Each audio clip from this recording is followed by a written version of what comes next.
The bright side of addiction is recovery.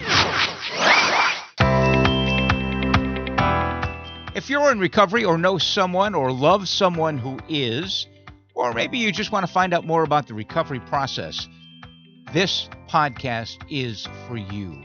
And a reminder, you can find all of our podcasts at recoverycoasttocoast.org.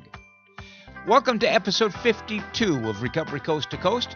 You know, with the Super Bowl coming up this Sunday, I thought it might be interesting to look back and take a listen to an interview that I did with Hall of Fame broadcaster Pat Summerall, who has broadcast all or part of 26 Super Bowls in his 45 years of broadcasting. Following a career as an NFL player, he was with the Detroit Lions and the New York Giants. He passed away in April back in 2013 in long-term recovery, I might add, at the age of 83. I was privileged to have Pat on the radio version of Recovery Coast to Coast a few years before his death. Not only was he in recovery, he helped many other sports figures to find recovery, including Yankee great Mickey Mantle. Here's a clip from today's podcast. Mickey and I played a lot of golf together. We were very close friends. And after I went to the Betty Ford Center, he obviously saw the change that took place in me. We were no longer drinking buddies. We were just good friends. And so he started to ask me questions about what it was like, what recovery was like. And I knew, although he didn't want to admit it, I knew from the beginning that he was asking me more and more about recovery and more about what went on at the Betty Ford Center. And finally, one day, he asked me if I thought I could get him into the center, and I did. Through some friends that I had made there, I got him a bed at the Betty Ford Center. And it worked for him. For the last 18 months, he didn't have another drink, but he had done so much damage. In fact, he got a liver transplant, which was successful, but discovered while they were making the liver transplant, I believe, that he already had cancer. The full interview with Pat Summerall is coming up. We'll also visit with Annette Franks, a therapist who specializes in post-traumatic stress for people in recovery. And we'll wrap things up with some thoughts on meditation from actress Julie Harris. I'm Neil Scott, host of Recovery Coast to Coast, and I want to begin, as I do every podcast, by thanking you very much for listening. My gratitude is deep. I realize your time is important. You could be listening to many other podcasts. You could be doing a lot of other things as well. So I thank you for listening to our podcast. RecoveryCoastToCoast.org is our website. You'll find all of our podcasts there. And following 15 years of nightly broadcasting on iHeartRadio in Seattle, our podcast features interviews with everyday people in recovery, as well as clinicians and authors and recovering celebrities who offer the promise of hope and the reality of recovery, plus well-vetted resources for individuals, families, and friends. So we invite you to enjoy the podcast and to please share it with your friends. Recovery is an American way of life. If you'd like to get in touch with us, our email address is recoverycoasttocoast@comcast.net. Recovery Coast to Coast is supported by Sundown M Ranch, one of America's oldest, least expensive, and most successful treatment programs. You know, it all began 55 years ago. In fact, their 55th anniversary coming up next month. In 1968, a small group of compassionate businessmen created an intensive residential program for alcoholics. It was the very first one in Washington State. And since that time, it's grown to be one of the most successful inpatient addiction treatment programs in the country.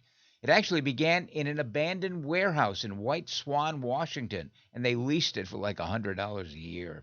They now reside on 30 acres of land, which they own at the entrance of the beautiful Yakima River Canyon. They are a not-for-profit organization.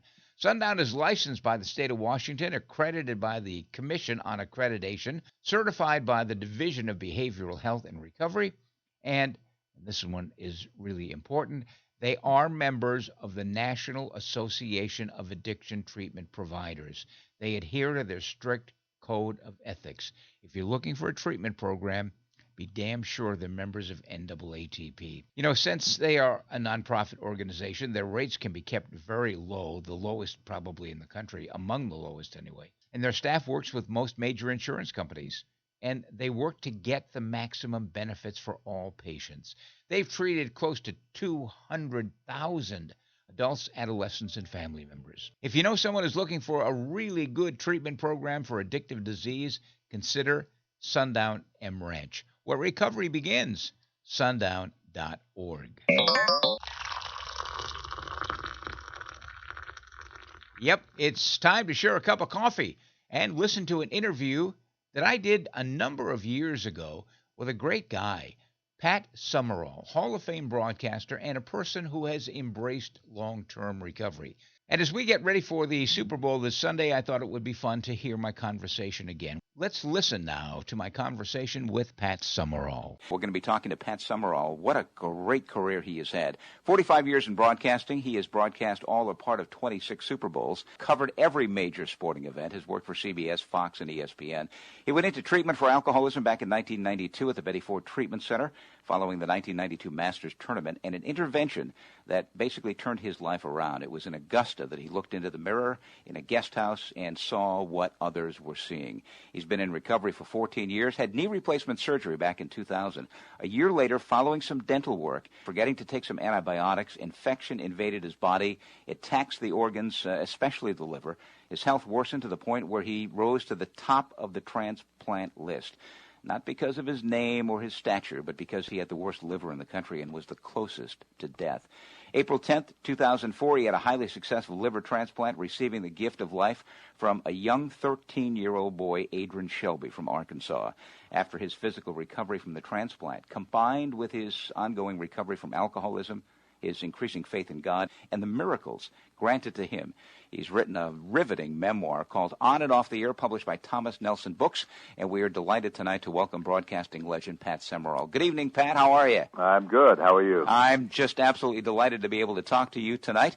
I recently emceed a day-long celebration of sobriety for National Alcohol and Drug Recovery Month and talked about the importance of putting a face and a voice on recovery. And I held up your book, Pat, and told people that if you want to see the face of recovery, the joy, the grace, the wonder, and the miracle, just look at the face of the man on the cover of this book. One picture is worth 1,000 words, and it certainly epitomizes the joy of recovery. And even if you don't buy the book, which, by the way, I highly recommend that you do because it's a great read, at least take a few minutes to look into the face of recovery. Pat, the book is an incredible roller coaster ride from the heights of success on that national stage to the doors of death, bloated to up to 300 pounds, and given just hours to live. You were truly touched, Pat. Make that embraced by the loving arms of God. How are you today? What are you doing today? I feel better. First, to answer the question, I feel better than I've felt since I was in my teens almost. I can't tell you how good I feel and how good my health is. And what I'm doing is trying to spread the word about how recovery is, how an association and an acceptance from the church is, from Christ, from being accepted into God's family. I'm doing what I can to spread that word and tell how great recovery is. Say thank you for the blessing I received in that liver transplant. We have a number of emails in anticipation of your visit tonight from around the country that we're going to get to. An email coming in from Jim from Worcester, Massachusetts. Pat, when did you first realize that you had a drinking problem? Oh, I think at the intervention, people had told me, a number of people, executives at CBS and number of people that work with me on a daily basis, had said to me, why don't you slow down a little bit? People are watching you. We think you're drinking too much, but I just didn't take any heed. I thought that whatever, if there was a problem, I could manage it myself. And then there was an intervention, and in which there were 15 people who read letters to me that they had written, people that I respected and in some cases feared even because of their business positions. And they told me of things that they had seen me do and things that they thought I would be ashamed of, and they were indeed right. And thank goodness I listened to them. They said they had a plane waiting for me to take me to the Betty Ford Clinic in Palm Springs, and if I would go for treatment, and thank goodness I accepted the invitation or the demand, and that saved my life because I did go. Tom Brookshire was involved in that intervention. Right, he was. Yeah. and you went into there thinking you were going into a meeting, and there you find these 15 people Right. who love and care for you. Right. And you go there, but upon arriving at Betty Ford, some of the anger starts setting in. Well, I was angry at the initial meeting. I was angry at a lot of the people who were there because I thought, these guys, what are they doing telling me what to do, because they have more problems than I do. I didn't realize at the time that they were trying to help, that they were befriending me. And so I was bitter about that and angry about that. And it took me a while to get over that anger. An email from Sandra in Tuscaloosa, Alabama. How has your relationships changed with those who were your drinking buddies back then? Well, the people that were drinking buddies were in some cases good friends. And those people who fit into that category are still very close and very good friends. The drinking buddies, who were just drinking buddies, I don't know where they are or what's happened to them. They've dropped me, and I have new friends, and I remember our acquaintances and what we did in those days, but I don't ever see the people again. So the true friends are still true friends. The drinking buddies are no longer around. What was your treatment experience like at Betty Ford? Well, in the beginning, as I said, they kept me 5 extra days because I was so angry.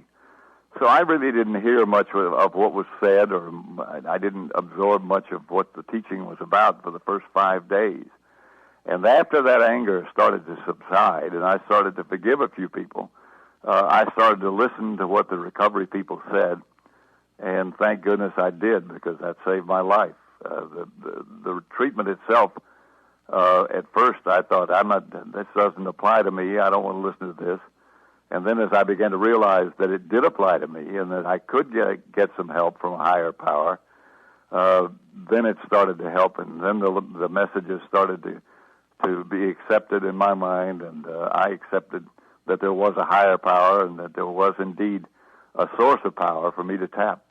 Albert in San Diego wants to know, once you left treatment, was there ever a relapse, and how do you deal with the compulsion to drink? Well, I've been very fortunate in that area. No, there's never been a relapse. I haven't had a drink since I left the doors of the Betty Ford Center. I have had no craving. I've been very fortunate from what I hear talking to other alcoholics. I've been very fortunate in that I never had a craving. I've never wanted another drink. I've never wanted to go back to that atmosphere. So I've been blessed in that area. You had to make, obviously, significant changes upon leaving treatment, and you dealt in the book, by the way, is called On and Off the Air by Pat Summerall. You dealt very tenderly and very lovingly with a decision that you made coming out of treatment in terms of your marriage. I wanted to go back. I wanted to make it work. I went back and I sincerely tried, but I had done so much damage, not only to my wife with my conduct, but to my kids as well. I legitimately tried very hard to make it work, but it just, she couldn't find it in her heart to forgive me, and I just couldn't put the pieces back together. I tried very hard. And there was another piece of that, Pat, and that was a love that you had for Sherry. I had met Sherry, to whom I'm married now. I had met her, and we had a tenderness. We had a relationship that couldn't be replaced. I just couldn't get that relationship out of my heart, and thank goodness I didn't. An email from Jennifer in Albany, New York. Was there negative reaction for people who found out that you were getting a liver after being an alcoholic? Not so much. I don't think I had a tough time justifying it in my own mind. That I was getting another chance, that I was getting an organ from somebody who had to die for me to live. I had lived a long and full and tough life in some cases, and there was some thought, some doubt in my own mind if I deserved a chance for another liver, for another life. And that was answered, I think, in largely by two people who were standing at the foot of my bed after the operation was a success. And I asked these two preachers, these two ministers who were standing at the foot of the bed, if they felt, or why did they feel I deserved another chance. And they both said, as if they'd practiced the answer together in unison, they said, because God's not through with you yet. Mm-hmm. And thank goodness he's not. And thank goodness he wasn't. because that's what I've been trying to do since I got the liver transplant. Stephen Providence has written in. He wants to know, how has being a celebrity in recovery helped others? Have people with addiction problems called you for help, knowing that you are, in fact, successful in your recovery? Every time I walk through an airport, every time I'm at a stadium, every time I'm at a public event, people come to me and say, we have a friend in common. And when I say who, they say, you know who. They say Bill W. And they ask, they tell me that they're searching. They need help. What can I do? Or else they're in recovery. And they want me to know that they're sharing the same problems that I had. So yes, it's helped greatly, I think. And for me to go public and me to be willing to discuss it, I think is certainly had a profound effect. It's great therapy for me. Jillian in Miami, Florida, what advice can you give a family member whose loved one is dying from the disease and refuses to seek help? It's my dad, and I know he's going to die if he doesn't get help. I think until your dad or anyone realizes that they have a problem and they realize that there is help. But I think the toughest person to be honest with, I know the toughest person for an individual to be honest with, is themselves. And until you realize and admit that you do have a problem, no amount of counseling and no amount of consultation is going to help until you accept the fact that, hey, I've got a problem and I am an alcoholic and I need somebody to help me. What about intervention? Obviously that helped for you. Oh, it saved my life. Intervention is a possibility if the individual is willing to accept that help and that love. Another person who went through a similar situation, both in terms of addiction, recovery, and liver transplant, was your good friend Mickey Mantle. Right. Talk a little bit about him and about what happened in his situation. Mickey and I played a lot of golf together. We were very close friends. And after I went to the Betty Ford Center, he obviously saw the change that took place in me. We were no longer drinking buddies. We were just good friends. And so he started to ask me questions about what it was like, what recovery was like, what it was like at the Betty Ford Center. And I knew, although he didn't want to admit it, I knew from the beginning that he was asking me more and more about recovery and more about what went on at the Betty Ford Center. And finally, one day, he asked me if I thought I could get him into the center, and I did. Through some friends that I had made there, I got him a bed at the Betty Ford Center. And it worked for him. For the last 18 months, he didn't have another drink, but he had done so much damage. In fact, he got a liver transplant, which was successful, but they discovered while they were making the liver transplant, I believe, that he already had cancer. And it just continued to spread. So he only lived 18 months. But for the last 18 months, after he had the transplant, and he didn't have a drink for the last 18 months that he lived. The book, again, is On and Off the Air, Pat Summerall. The front cover is a picture of Pat. And again, if you look into the face of Pat Summerall, you're looking into the face of recovery. The former NFL Commissioner Paul Tagliabue says Pat Summerall's remarkable take is a great success story that includes all the ups and downs of real life. And I will conclude the interview by sharing the final passage on the last page of the book. 'Twas grace that taught my heart to fear, and grace my fears relieved. How precious did that grace appear the hour I first believed.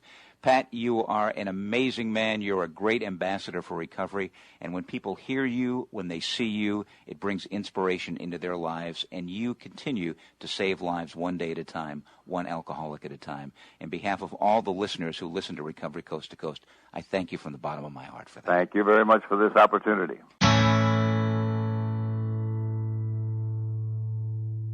Well, that was a conversation with the late Pat Summerall, a man who passed away as a person in long-term recovery. And he was overflowing with gratitude. Coming up next, a conversation that I had with therapist Annette Franks at the 20th Annual Addiction Studies Institute in Columbus, Ohio. And it's all about PTSD, post-traumatic stress disorder, for people in recovery. Let's listen. We are fortunate to be back here in Columbus, Ohio for the 20th Annual Addiction Studies Institute. We were here last year, and I met a marvelous woman who is doing some great things in this field. She is back this year as well. Her name is Annette Franks, and she joins us tonight. Annette, good to see you again. You're back doing a presentation, this time dealing with post-traumatic stress emerging among people in recovery. Talk a little bit about that concept, if you would. Hi, Neil. It's good to see you again. A lot of people, when they get sober, sometimes things that they had buried, disconnected from, disassociated from, things that were just absolutely too traumatic to process at the time, starts to kind of bubble up. And for a lot of people in recovery, they don't understand why is my body, my physiological system starting to respond this way. Sometimes they'll start having nightmares, or they'll start to want to withdraw. There's a lot of different symptomology, and as it emerges, oftentimes they're not prepared. They're in early recovery, they don't have the tools yet, and for some people it's scary. And one of the things I'm trying to educate people about are what are those signs and symptoms, and how we can help ourselves as that starts to emerge in terms of being aware. And obviously, if we don't deal with it in a constructive, therapeutic way, it certainly could lead towards relapse. Right. That's the fear. That's what you're doing here at the conference. But you do so much work around the country. You're a motivational speaker, Gestalt therapist, located here in Columbus, Ohio, and you do these great seminars.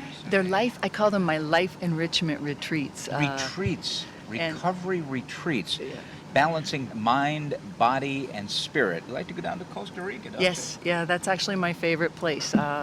I take people to, there's a place called Pura Vida Spa, and it's near San Jose in the Lua province of Costa Rica, and we unplug from our world and we go down, and it is no cell phones allowed, right? No cell phones, no computers. It's all drop down into self and being surrounded by not only great people, but phenomenal food, phenomenal setting. It's paradise. Yeah, and it's the 3 E's: energize, enlighten, and empower our true selves. You do this once a year?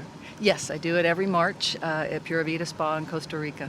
And if you want to find out more about that, you can go to her website. In fact, your website has some incredible stuff, www.annettefranks.com. You have put together a lot of your own writings, a lot of checklists, a virtual toolbox for people in recovery that there is no cost to access. A lot of websites now have a cost, a charge, whatever it happens to be, and some of the materials are frankly not all that good. But some of the things that I've seen on your website, you have stuff on addiction and recovery, life balance and health, self-empowerment, healthy relationships. Why do you do this? I am in recovery myself. I've celebrated 28 years of long-term recovery, August 8th. Yay. But it's part of what I do on my website. It's part of giving back to the world what has been so deliciously given to me. I think recovery is a process. I think that we are all living, walking miracles, those of us who chose life and really fought to stay in recovery. And these are just tools that I have found phenomenally useful along the way. And what's really neat, too, a lot of my materials are actually now evidence-based. There's a lot of research supporting what's behind them, and you can see that. And like I said, it's just my gift back to the world. I don't even know people are exploring them. So in other words, you can do it all confidential and download them or just read them. But it's a little piece of what I love to do and just trying to make the world a better place. And this is for, obviously, individuals who are in early recovery, or long-term recovery for that matter, as well as therapists. Therapists can use this, take this material, and guide people through the process. Right. A lot of my tools coincide with, they're a wonderful adjunct to the therapeutic process. And no matter where you are, they are wonderful in terms of if someone's working with someone, they step by step, like understanding our own process. They help take us back down into ourselves in a safe way, and there's a lot of tools. It's also for people who are trying to understand addiction and family members that don't understand addiction and don't know, well, what's the next step? I mean, I step by step help guide people for free on what they need to do, even before they call a professional if they want to. It's a wonderful way to explore in a safe way a lot of, I think, great and a good way for a family to start the process even before the person takes that first step of going into recovery, or even if they're resistant to going into recovery. The family still has a way to to take care of themselves. Right. One of my handouts on there is called When You Love Someone Who Has an Addiction. Another one is called The Intervention Process. And then a lot of stuff under the addiction and recovery thing. It teaches people about it so they begin to see this is a brain disease that's designed to kill its victims. And the more, I believe, the more that we educate the world about that, the more of us are going to get into recovery earlier, and the disease does not have to progress to the devastating stages that it does. Talk about the intervention process. You've done some writing on that. How effective are interventions? Oh, I believe if people do their homework, they are very, very powerfully effective. When I do interventions with people, because I'll have a family call me and I'll say, who else? Tell me the other family members. I make them all go to my website, which is another tool that I use, because they're in different parts of the country, and I say I want you to read everything under that addiction and recovery button, and then we'll schedule a time to get together. So every single person involved is educated. Got to do the work. Yeah, absolutely, and I make them do it, and then we work with the specifics of their family. But and it doesn't matter who the intervention is, that website is a tool for anyone who is trying to understand and get it. And it kind of, I love my intellectual process, and it's like it step by step guides people so they're not like, where am I, what's next? It's right there, and they can take it or leave it. AnnetteFranks.com. You also do a lot of work with life balance and health, whether it's recovery, whether it's healthy relationships. It really is all about creating that balance. Right. Physically, emotionally, intellectually, and spiritually. And living in the present and being able to, not go too far off. There are people who get into early recovery, and whereas they were every night at the bar, suddenly every night they are at an AA meeting, and families are saying, well, hey, wait a minute here. He's still not present. It used to be he was at the bar, now he's at an AA meeting all the time. So it really is a matter of balancing out activities and emotional health within the recovery process. Right. Annette Franks also does, as we mentioned, an annual retreat down in Costa Rica, balancing body, mind, and spirit. How many people go down to that? And are they people just in recovery? No, they're open to anyone. The maximum number is we take 25 people at a time, and I've done more than one a year, but we take 25 people at a time maximum, so it's a small enough group so that I call it emotionally intimate, but yet safe. It's transformational, and it's a blast. It's a blast. What happens during one of your retreats? Actually, on my website, AnnetteFranks.com, there's a button that has the whole schedule and everything that goes on. And we start our mornings off with breakfast, of course, and then I teach. We do a meditation, we do some qigong, some tai chi, some mind-body practices that really integrate. Do people have to know this going in? No. Okay. No. It's all safely created. But by the end of the week, they have a routine that really opens up the brain. It helps keep their brain alive longer, our health and wellness, and it's all evidence-based mind-body practices. I also have a workbook that they go for what I call safe introspection. They'll look at themselves in all these areas, so they don't have to share. It's not counseling, it's not group therapy. It is a gentle introspection where they can look and work on the workbook. They can share what they want, or it's safe so they don't have to disclose, and there's a lot of fun interactive stuff. And then they're finished with my part of the program actually at noon. They have the whole rest of the day to enjoy the spa, Costa Rica. There's a lot of wonderful excursions, from whitewater rafting to flying through the trees in terms of zip lining and going to some of the botanical gardens. It's fabulous, and it's really inexpensive too, I think, for the package itself. Oh, that's great. We need to find a sponsor to get us down there to do the show from Costa Rica and one of the retreats. That's great. Annette Franks joining us on Recovery Coast to Coast. If you are looking for some resources, boy, she's got a whole slew of them here at the website, and they are free. I want to give it to you one more time, www.AnnetteFranks.com. Nice to see her again here at the 20th Annual Addiction Studies Institute. And she's dealing with some post-traumatic stress disorder work. It really is emerging, and it's something that we have to pay very, very close attention to. You're doing good work. Keep it up. Thanks, Neil. It was great to be back. Annette Franks joining us on Recovery Coast to Coast. By the way, I want to remind listeners of this podcast, if you'd like to be a guest on the program and tell your story of recovery, regardless of the path that you've chosen, as long as you have been in continuous recovery for 1 year or more, we'd love to hear from you. Drop us a note at recoverycoasttocoast at Comcast.net. Actress Julie Harris is going to share some thoughts on meditation in just 30 seconds. We wasted a lot of years hoping, praying for things to get better. I was desperate to save our family. That's when I made the contact. She contacted Sundown Am Ranch. Sundown's nationally recognized alcohol and drug treatment program teaches family members how to break down the barriers of denial. They are taught the skills needed to deal with addiction as a family. Now we're making up for lost time. It was the best contact I ever made. Go to www.sundown.org to learn more. And now, as promised, some thoughts on meditation from actress Julie Harris. In quietness and in confidence shall be your strength. Isaiah chapter 30, verse 15. Why do we meditate? It's a way to communicate with God, to establish and strengthen conscious contact with Him.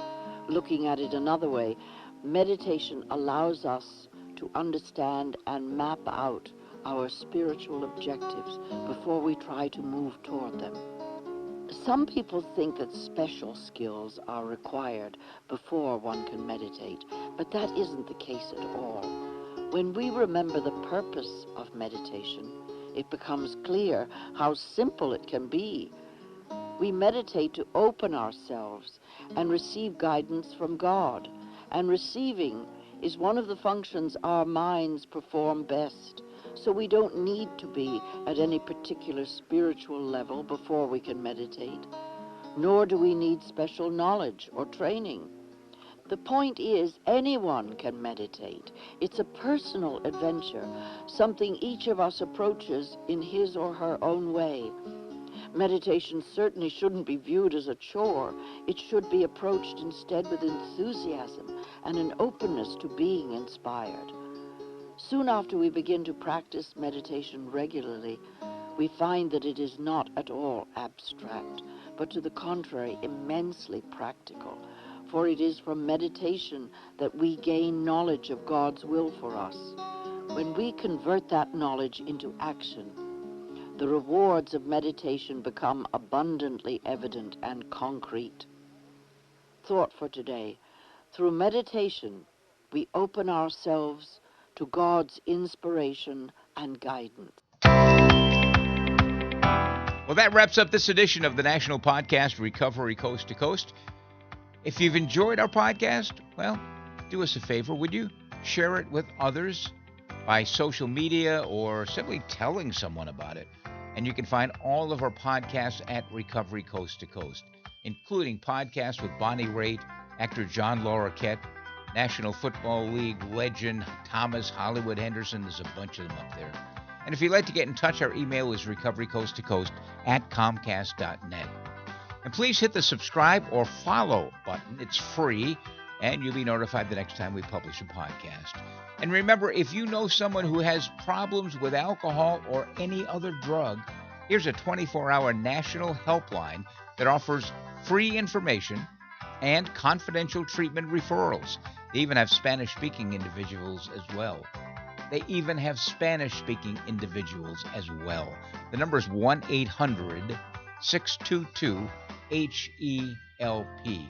And join us next time for America's Voice for Recovery, Recovery Coast to Coast. And another shout out to our great sponsoring organization, Sundown Am Ranch, where recovery begins. You can find them at sundown.org. I'm Neil Scott, reminding you to stay healthy, live in gratitude, and be kind to one another. Remember, the bright side of addiction is recovery. Pass it on.